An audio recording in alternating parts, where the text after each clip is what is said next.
తల్లిలాంటి సోనియమ్మ తెలంగాణ రాష్ట్రం ఇచ్చిందని, ప్రజాపాలన ద్వారా సంక్షేమ పథకాలను పేదింటికి తెస్తుందంటున్న ప్రజల మనిషి రాజన్న అని కొనియాడారు మున్సిపల్ చైర్మన్ వెన్రెడ్డి రాజు. చౌటప్పల్ కేంద్రంలోని 17, 18 వార్డుల్లో నిర్వహించిన ప్రజాపాలన కార్యక్రమంలో నేతలు పాల్గొన్నారు. ప్రజలు ప్రభుత్వ పథకాలను సద్వినియోగం చేసుకోవాలని తెలిపారు. అమలు చేస్తామని హామీ ఇచ్చి వెళ్ళారు. ఎన్నికల ముందు అనేక మంది ఈ పథకాలు అమలు కావు, కాంగ్రెస్ మాట తప్పుతుందని అనేక మంది అపోహలు కల్పించే ప్రయత్నం చేయడం జరిగింది. కానీ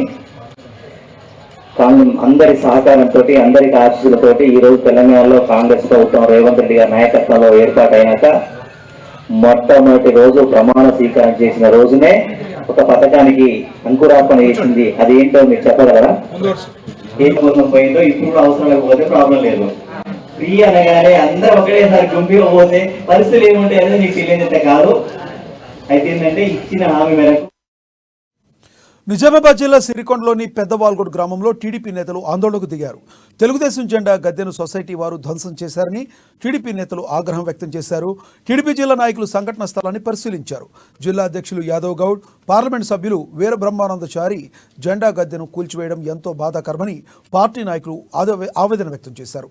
జెండా గద్దెను కూల్చేసిన వారిపై చర్యలు తీసుకోవాలని డిమాండ్ చేశారు. లేని పక్షంలో జిల్లా వ్యాప్తంగా నిరసనలు చేపడతామని తెలిపారు.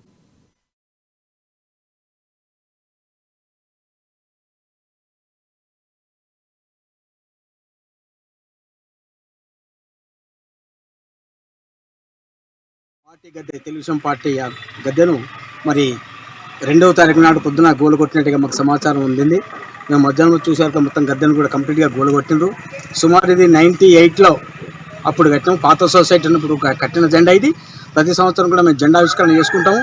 మేము ఎవరం లేని టైం లోపల ఇది కావాలని, మరి ఇది మీకు ఎవరికి అడ్డంకు లేదు, ఆబ్జెక్షన్ లేదు, ఎవరికి ఇబ్బంది లేదు, ఇది కావాలని దురుద్దేశంతో మరి సొసైటీ చైర్మన్ మైలారం గంగారెడ్డి గారి ఆదేశానుసారమే ఇది గొల్లగొట్టినని మేము భావిస్తూ ఉన్నాము.